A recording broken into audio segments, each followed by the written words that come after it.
บรรยากาศครึมบรรยากาศครึมวันนี้พามาชมสถานที่อ่ากุดบันเนาะ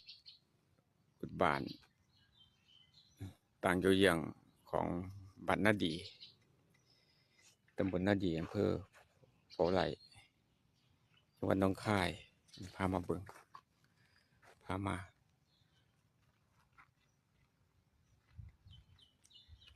สถานที่ท่องเที่ยวย่ำเทศกาลและก็สถานที่อ่าสักการะญาติโยมมาขอโศกขอลาภขอพร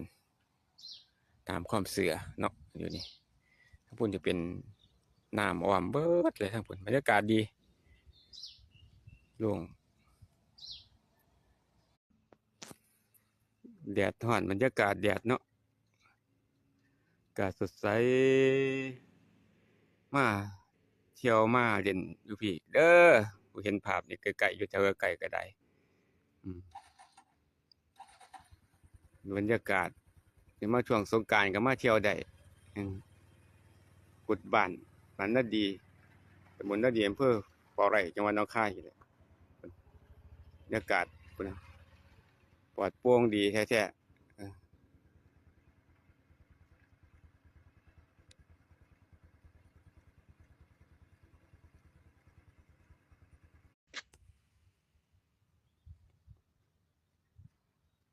อันนี้ได้มีโอกาสเนาะโอ้ยฟ้าแจ้งจังปังเลยมื้อนี้มาบรรยากาศมาเบิ่งชมวิวทิวทัศน์อยู่แต่หม้องเก่าหลายพี่น้องมื้อนี้ก็ได้มาชมวิวมาอ่าบรรยากาศมาเปิดบรรยากาศอืม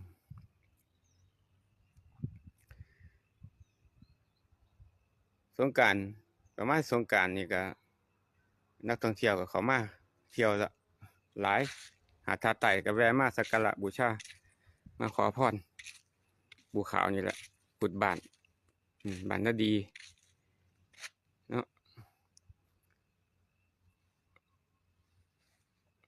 บรรยากาศมากๆเลย